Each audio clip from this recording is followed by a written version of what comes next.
Jadi kalau istri saya ranking 1, saya ranking 2. Istri saya ranking 2, saya ranking 1 gitu. Ketika besar, karena persaingan kan waktu kecil itu secara prestasi itu kan persaingan. Mungkin ketika besar sama-sama, wah, jangan sampai kita bersaing terus lah.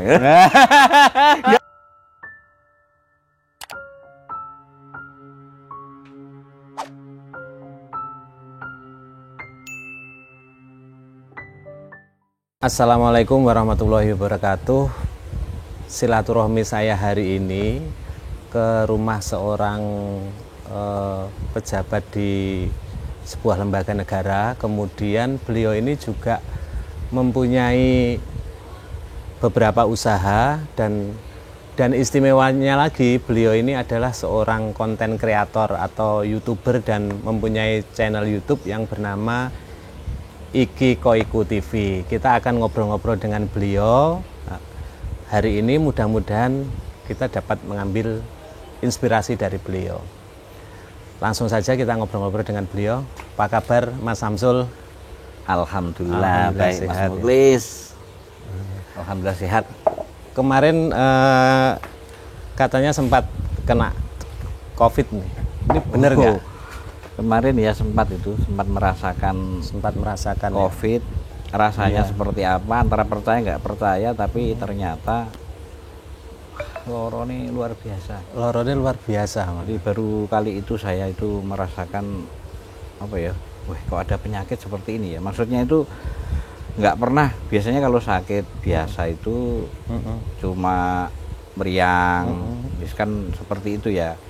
Taraf sakitnya itu nggak sampai pegel-pegel dan lain sebagainya. Lah ini di pergelangan kaki dan sendi-sendi itu kayak protol. Rung tahu ngerasa protol. Rung tahu ngelorokne rasa separah itu ya. Iya. Gitu. Tapi ya pengalaman lah. Jadi alumni COVID-19. LC. Lulusan COVID. Terus Mas Samsul, saya barusan datang pada hari ini tuh, saya kan kita lama nggak ketemu ya. Iya. Sudah. Ya nggak lama, kita itu kan sering kalau ketemu di Jogja, tapi saya gitu. silaturahmi terakhir ke sini tuh jenengan ke sini, nggak ke sini tapi ke rumah ibu, karena dulu takziah pada waktu almarhum ayah saya itu meninggal, dengan datang itu sama teman-teman. Kalau pas kesini kita terakhir main PS, ini rumahnya sekarang tambah gede. Dulu itu nggak begini rumahnya, ya begini tapi belum tampak besar tingkat. Sekarang sudah ya masih tingkat. Masih apa ya? Proses. Slope. Karena proses bangunnya lama banget Mas. Artinya apa? Lama itu karena nggak punya uang. Gak, sing penasaran tuh gini Mas Samsul. Mas Samsul ini kan omahe nenggone ibuke bapake kan gunung gitu kan. Gunung, terus cerita kok bisa masuk MAPK dulu. Ceritanya gimana? Oh iya itu. Jadi pengalaman saya masuk MAPK itu luar biasa bagi saya. Di sana itu saya menemukan dunia lain. Dunia lain itu dalam artian teman-teman ini, saya pertama minder juga di sana itu.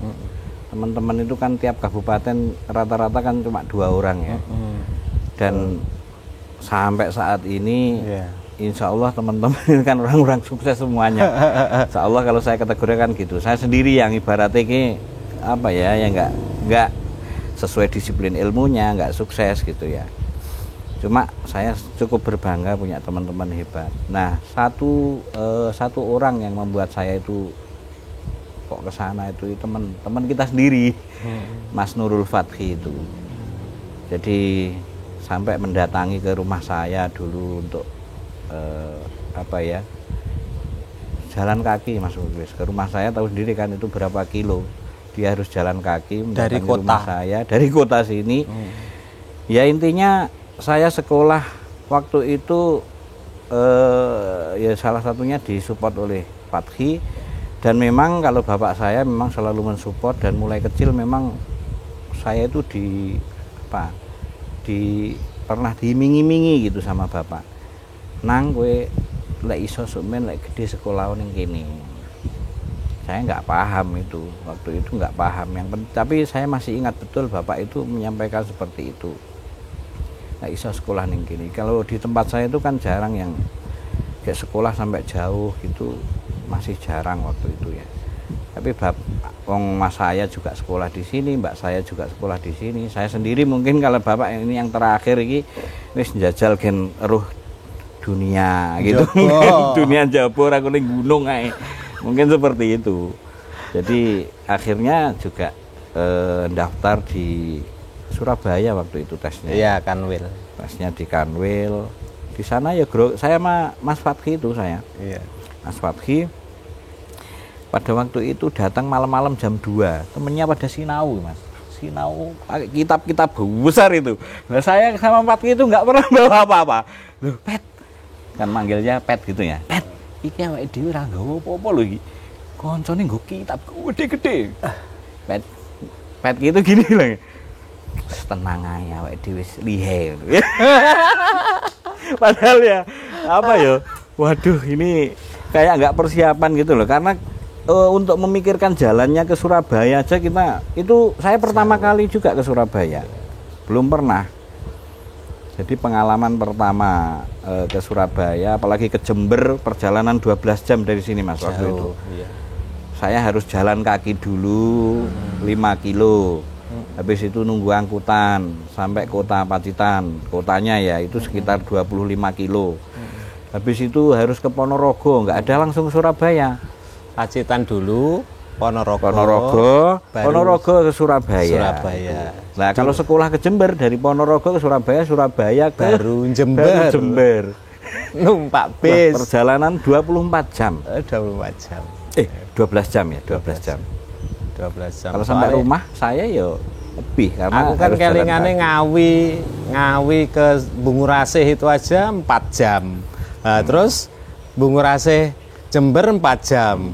Terus belum baliknya itu ada dulu insiden bis hantu itu. Oh iya, gue ya rada ngeri-ngeri. Ya, jenengan juga bisa merasakan kan, kita sama-sama alumni toh. Iya.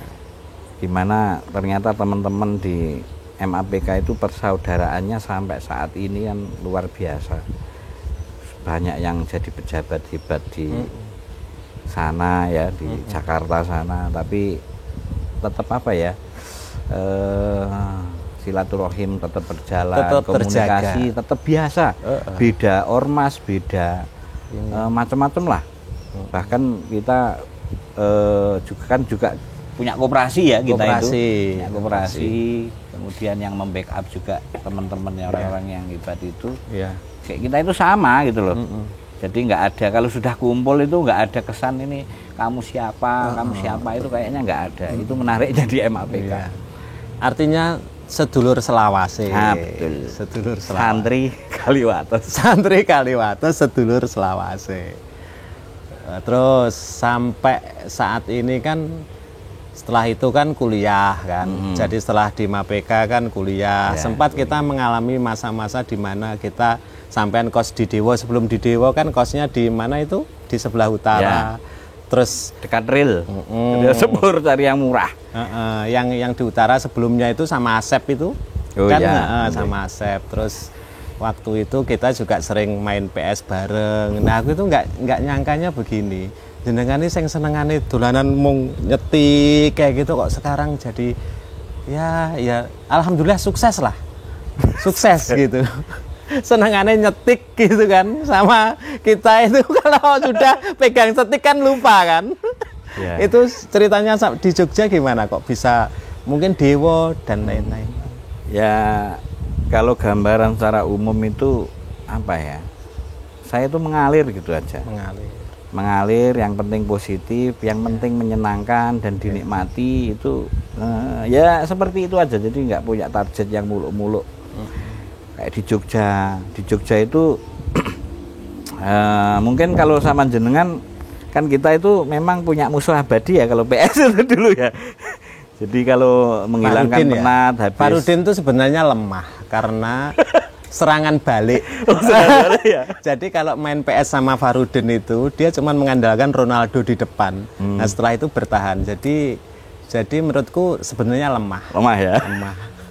Cuma saya tuh nggak pernah menang itu sama Farudin. Kemarin sempat japri-japrian kapan ke Jogja. Kita ketemu di sana, kita uji lagi. Ya itu bagian dari hobi ya, bagian dari hobi yang tentunya juga nggak harus apa ya menjadi suatu hal yang penting dinikmati utama. Di Jogja itu mungkin kalau jenengan ya kan ketemunya dengan saya dengan PS. Tapi sebenarnya di Jogja itu kan sana itu kalau sampean mungkin lihat saya senang aja di sana. Padahal sebenarnya enggak itu dalam artian bukan enggak senang tapi apa ya kondisinya itu secara ekonomi kebetulan ya kurang kalau saya. Jadi harus ikut temen yang mungkin waktu itu ada yang jualan koran, saya ikut jualan koran. Kemudian ada pernah jualan VCD. Di Klitikan itu sampai punya temen namanya Mas Dai yang sekarang punya showroom besar di Jogja itu ya. Mas Dai itu yang ibaratnya temen sehidup semati saya. Jadi mulai dari semester 1, 2 itu sudah terjun di dunia bisnis. Kalau bisnis itu konteksnya kan besar ya, tapi kalau bisnis kita itu yang penting bertahan hidup waktu itu. Jadi jualan alat-alat ospek, jualan sambil kuliah ini ya.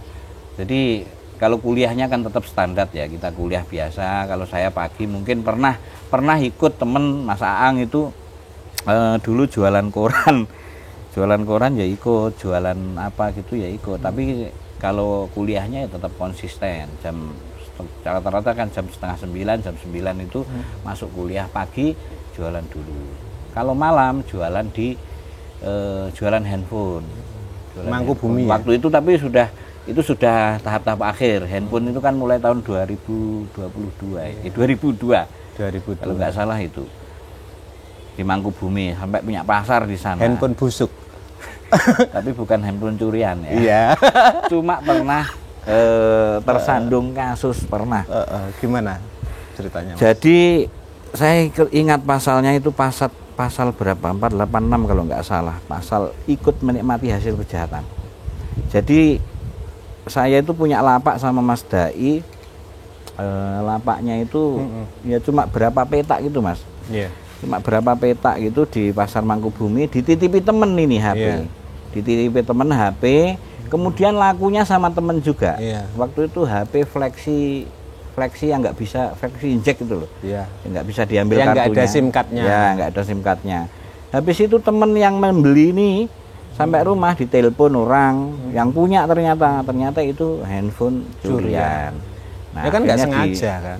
Diambil polisi. Diambil polisi, kemudian ya dari mana akhirnya kan ditelusuri. Kita semua berempat pernah berkasus itu, walaupun itu kita nggak ngerti. Jadi namanya apa ya, HP second itu kan jarang yang ada dusbooknya gitu kan jarang. Betul. Cuma habis itu pengalaman ya kita berhati-hati ketika jual beli handphone. Habis itu kita nggak berani kalau nggak ada KTP-nya, kemudian nggak ada yang jual itu nggak ada KTP-nya, nggak ada dusbooknya itu. Nah, dan itu liku-liku di Jogja. Salah satunya. Lama banget ya di Jogja sampai sebelum menikah, seingat saya. Dulu masih wirawiri Jogja, Pacitan gitu. Jadi kalau di Jogja ini saya itu sampai 10 tahun, Mas. 10 tahun. Kebanyakan 98, itu 2008 ya. Kebanyakan itu jadi kalau kuliah kan selesai ya, sampai saya kuliah lagi S2 waktu itu. Cuma di tahun 2008 saya harus menikah. Saya harus menikah. Bukan kok harus, memang sudah waktunya menikah karena istri saya itu ya harus cepat-cepat nikah. Nah itu saya langsung out dari Jogja tanpa pengalaman apapun.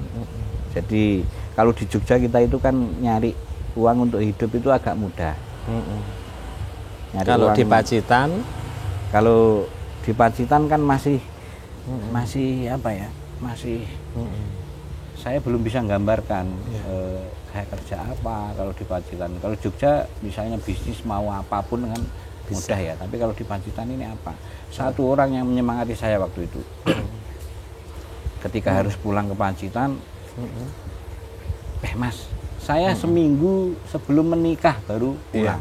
Sampai calon istri saya itu sampai bilang, iki awake dhewe nikahi sida apa ora? Nek gak sida aku tak nikah karo wong liya. Gitu, jadi dia bertanya seperti itu waktu itu.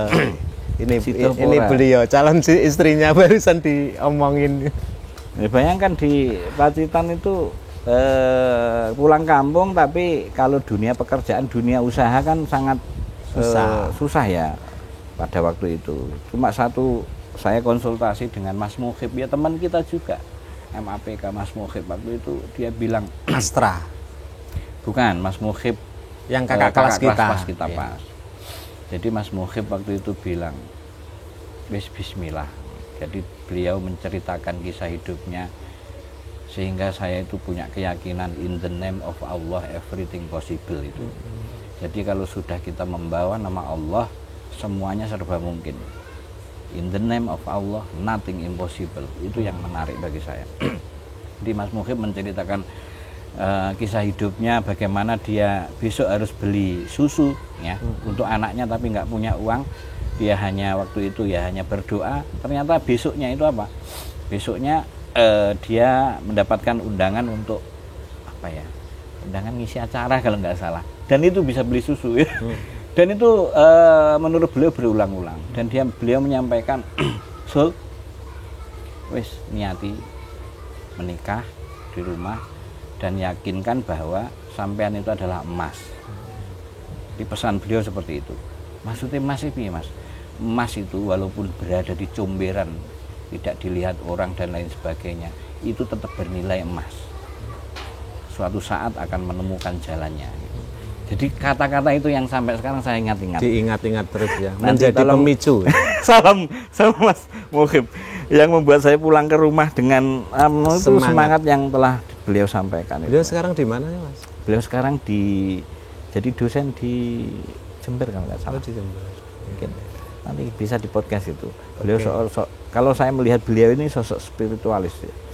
Jadi yang logik gitu. Logik gitu. Dan luar biasa. Itu temannya Mas Samsul Ma'arif yang punya Afkaruna itu kan. Ya. Teman plek itu.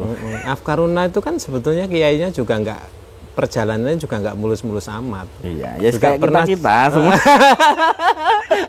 Pernah jualan koran juga kan. Tapi kan cuma belum. Untuk generasi milenial, Mas, teman-teman kita itu insya Allah jadi apa ya? Jadi acuan gitu, bisa untuk diambil sisi-sisi positifnya. Iya, betul. Ya. Jadi itu yang membuat saya pulang dan menikah walaupun tanpa modal apapun. Jadi nggak punya modal. Biasanya orang menikah itu kan punya pekerjaan. Saya itu tidak, nggak punya pekerjaan. Yang penting pulang. Yakin ya disampaikan Mas Mukhib dan pasti menemukan jalannya. Walaupun kan prosesnya juga panjang. Dulu ingat saya waktu baru menikah itu kan sore-sore mampir ke rumah saya naik motoran sama Mbak Ani. Ini kok kayaknya Jogja Pacitan masih motoran. Oh, iki urepe sik susah iki. Urepe sik susah ya sepen. Terus ada. Jadi sampai sekarang saya pakai motor mas. Jadi gitu. Saya juga nggak punya mobil kan.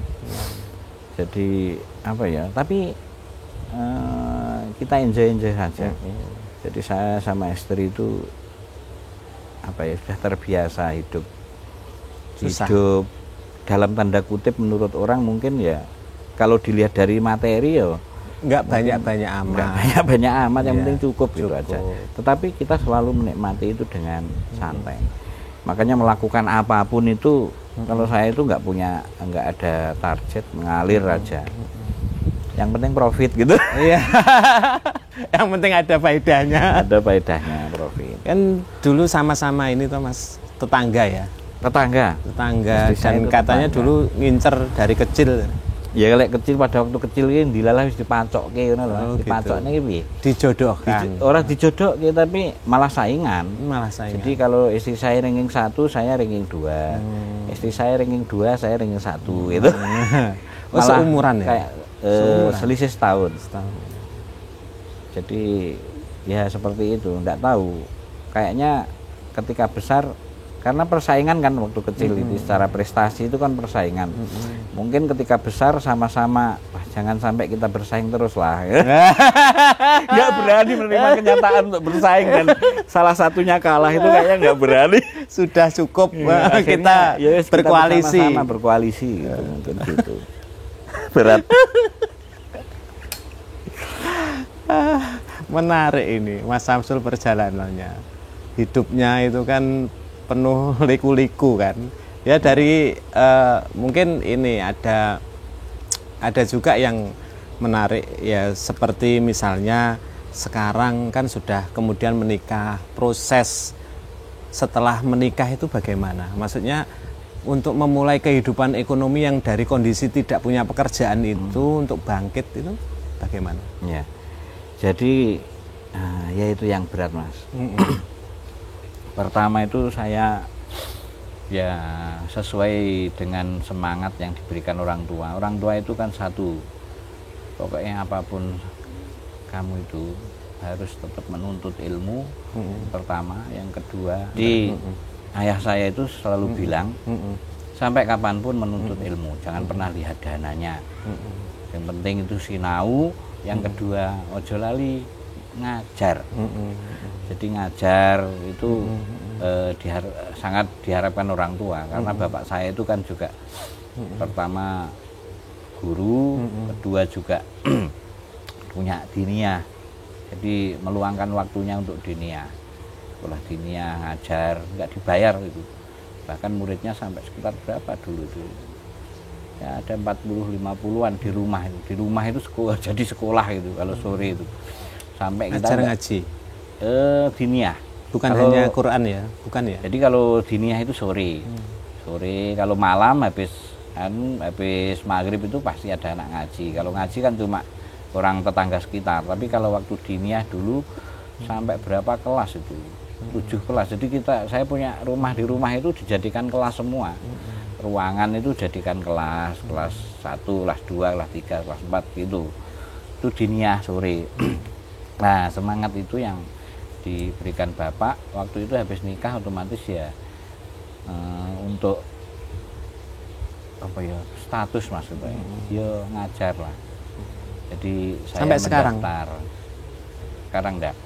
Jadi mendaftar daftar di guru. Bawa ijazah itu. Ya rasanya ketika ditolak itu ya Mas, ini sudah dikasih tahu tumpuan lamaran itu luar biasa, segini banyak. Itu banyak. Akhirnya ya ngajar di madrasah di tempat saya. 50.000 Mas gajinya 3 bulan itu. 3 bulan 50.000. Lah ya ora cukup nggih urip no. Cukup. 50.000 Iya. Loh, tahun 2008. Iya, saya masih waktu itu ya yang kan masih hidup sampai sekarang. Dan itu berlangsung lama loh, setahunan. 50.000 itu 3 bulan loh. Itu. Tapi nggak tahu maksudnya itu, saya kalau pikir-pikir, weh dari mana dulu ya? Ya biasa, hidup ya kayak ya biasa. Tapi kalau dikalkulasi secara logik memang nggak masuk akal. Nggak masuk akal 50.000. Yang ya masih wajar menurut saya. Ya mungkin ada pemasukan lain yang mungkin nggak terhitung. Kalau kita melihatnya kan kadang cuma itu aja kan. Ini orang kerjanya apa? Oh pasti rezekinya di situ. Tapi kalau kita tetap yakin bahwa Allah itu maha memberi rezeki yang buka rezeki. Jadi pasti didapatkan ada rezeki dari yang lain-lain, insya Allah seperti itu. Barokah seperti itu mungkin. Dan dia tetap terus mengajar mulai dari MI, kemudian pernah mengajar juga MTS, MA itu. Tapi di sisi mengajar itu ya bukan ngajar PS kan? Kalau PS sudah terlupakan. Sudah sempat PS.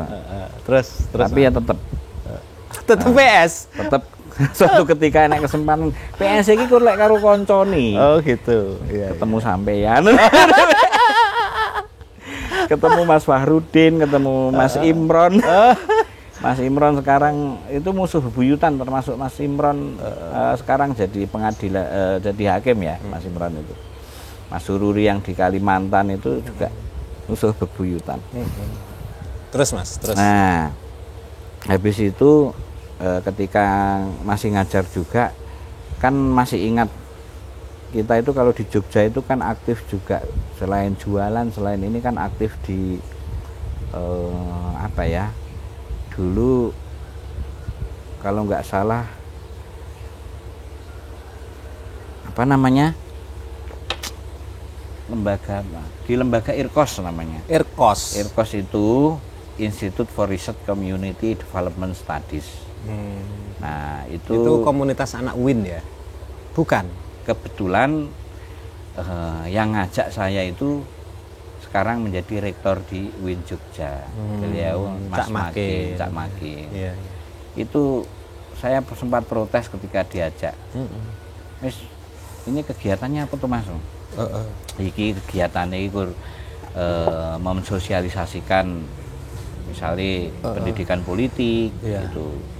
Jadi kita memberikan fasilitasi ke apa? Pokoknya ada beberapa riset, ada beberapa kegiatan yang itu kita kerjasama dengan Jerman. Jadi beliau kan pernah kuliah di Jerman. Ya, di Friedrich Naumann Stiftung, kalau bacanya mungkin kayak gitu kalau nggak salah. Jadi lembaga IRKOS ini cuma 3 orang. Jadi Mas Makin, saya sama Mbak Itoh namanya. Mbak Itoh itu saat ini sekarang di dosen di Unmuh Magelang. Cuma 3 ini, saya sempat protes. Kita itu ngundang anggota dewan dari Sleman, ngundang anggota dewan dari Bantul. Jadi mereka kita kasih workshop bagaimana sebenarnya terkait isu-isu yang saat itu ada. Jadi pendidikan politik sebenarnya, peningkatan kapasitas anggota dewan itu kita ngasih itu. Dan cuma 3 orang itu Pak Makin, Mbak Itoh, saya sempat protes, Mas, lah ini ngelakoni kok. Kita itu panitia, biasanya kalau ikut organisasi kan panitianya banyak toh, ngadakan satu kegiatan panitianya banyak. Nah itu cuma 3 orang. Nih piye Mas? Awakmu iso apa ora? Gelem apa ora? Mas Makin nanya gitu. Siap, cuma siap itu aja. Ya, senior. Akhirnya ya ternyata sukses dan malah mudah gitu. Jadi karena itu saya banyak belajar dari Mas Makin itu bagaimana meminimalisir ya, efektif efisiensi itu sangat betul-betul diperhatikan. Suatu pekerjaan yang tidak butuh orang banyak ya nggak perlu dikerjakan secara banyak gitu ya. Jadi malah bikin ribet kan. Yang penting ini sudah pekerjaannya seperti ini A, B, C, berapa orang yang harus melakukan, butuh berapa dan lain sebagainya, komunikasinya dengan siapa dan lain sebagainya. Cukup itu saja dan sukses itu. Bahkan kita ngundang pelatihan misalnya ke Solo, sering ke Solo. Jadi kita anggota dewan dari Sleman itu kita tarik ke Solo untuk workshopnya di sana. Jadi cuma komunikasi lobby seperti itu aja. Nah itu lembaga itu yang kemudian membuat saya itu juga akhirnya berlanjut ketika di Pacitan juga akhirnya mencari-cari kira-kira lembaga apa? Kira-kira apa ya yang bisa kita tangkap gitu ya dari dana-dana yang ada di luar yang bisa kita tarik ke Pacitan untuk pemberdayaan di Pacitan itu apa gitu. Akhirnya waktu itu ada ketemu namanya peningkatan kapasitas madrasah, kan kebetulan saya di sekolah waktu itu. Akhirnya ada namanya MEDP, Madrasah Education Development Project. Jadi proyek ADB yang itu untuk peningkatan kapasitas dan madrasah. Jadi meningkatkan, jadi apa ya, untuk pengembangan madrasah. Nah kebetulan saya daftar itu, alhamdulillah lolos jadi fasilitator. Itu selama 3 tahun Mas, selama 3 tahun kalau nggak salah. Jadi fasilitator membawai ada 17 madrasah yang dapat dana, kucuran dana dari ADB. Jadi ya itu suatu yang baru. Jadi memanage bagaimana madrasah itu mampu mengelola secara mengelola sekolahnya secara profesional, anggarannya juga profesional, ada pertanggungjawaban dan lain sebagainya. Jadi meningkatkan kapasitas mereka, meningkatkan salah satunya meningkatkan sarana prasarana mereka sendiri. Itu. Jadi intinya manajemen madrasah lah, memperbaiki manajemen madrasah itu. Dan itu yang mengalir, Mas. Sekali lagi mengalir, saya nggak tahu. Seperti ada yang menunjukkan ya. Insya Allah seperti itu. Makanya saya itu masih teringat-ingat Mas Mukhib tadi. Jadi Allah itu maha memberi jalan. Insya Allah kita kalau ikhtiar selama ikhtiar apapun itu bentuk ikhtiarnya pasti menemukan jalan. Jadi saya itu prinsipnya kan mengalir tadi, yang penting semuanya dilakukan dengan senang dan riang gembira. Dari yang gembira. Kabeh kok melu bos Anda Mobilindo mengalir saja. Kabeh sudah berapa orang ini mengalir saja. Kalau saya sama Mas Dai itu kan setipe. Apa ya? Yo banyak belajar dari beliau itu satu, Mas. Kayak Mas Dai itu lung raowel. Lung raowel. Iya. Artinya lek wis kadung, dia itu prinsipnya yang membuat beliau besar itu adalah bagaimana sedekah. Sedekah yang tidak dengan apa ya? Prinsip-prinsip keagamaan secara spesifik, teori gitu ya. Tapi mengalir itu. Jadi orang nek dai itu tidak weweh itu enggak ada. Kalau dalam saya selama bertahun-tahun ikut dengan dia itu enggak ada. Jadi lek maem bareng dulu kan tahu ya, kalau misalnya saya itu ya saya sama Mas Dai hampir sama ya. Cuma yang membedakan hampir sama itu ya dari keluarga biasa gitu, bukan dari orang yang the have lah. Kita itu untuk makan aja ya harus nyari kan gitu. Nah kalau dari Mas Dai itu saya lek mangan bareng mesti dhek dhisik sing bayari. Sampai sekarang. Tapi saya punya kenangan buruk ya. Sama Mas Dai. Apa kuwi? Saya ini dulu itu nggak punya uang. Mau minjem. Bukan mau minjem, itu kayaknya kok aku itu dipercaya apa enggak. Akhirnya terpaksa saya punya baju kotak yang bagus-bagus itu. Dia bilangnya kelambimu wae tak tukune. Akhirnya ya itu saya jual. Padahal begitu saya itu kan saya lapar kan waktu itu. Di kamarnya itu saya lihat itu kan gelas aqua itu, aqua yang gede itu, uangnya receh semua sampai tumpuk. Saya itu padahal nggak punya uang sama sekali waktu itu. Ya akhirnya ya itu, baju saya, gitar saya, semua dilego. Nah kalau Mas Dai itu kan apapun jadi uang, gitu. Ya itu jalan yang Allah berikan seperti itu. Tapi sedekahnya juga luar biasa. Mungkin saya bisa mengatakan sedekahnya Mas Dai luar biasa karena saya itu saksi bisu. Saksi tiap hari gitu loh. Tiap hari bareng bermagrib bareng golek duit. Pada waktu itu bertahan hidup di Jogja. Dan Mas Dai itu gak usah banyak saya ceritakan ya situ. Beliau sukses seperti itu insya Allah karena apa? Ya karena kalau kata Yusuf Mansur kan manja abil hasanati falahu asyru amsalihah kan gitu. Barang siapa memberi kebaikan satu butir falahu asyru amsalihah, itu potensi pertama kan gitu. Itu teori Mas, tapi Mas Dai enggak butuh teori-teori kayak gitu. Kan kalau beliau Yusuf Mansur kan menyampaikan teorinya kan memang di Al-Qur'an kan seperti itu ya. Jadi satu memberi satu bisa 10, potensinya 700 ya. Bisa jadi potensinya tak terhingga itu. Tapi Mas Dai enggak teori itu, tapi Allah pasti memberi jalan beliau gitu. Sampai saat ini. Betul. Karena memang itu ya sampai sekarang pun saya sama beliau itu kan juga sering komunikasi juga ya. Memang ada hal yang tidak perlu bisa saya ceritakan gitu kan. Tapi memang benar yang jenengan sampaikan itu memang benar gitu. Tapi kemarin saya tahlilan nggak diundang. Masalahnya itu. Masalahnya itu.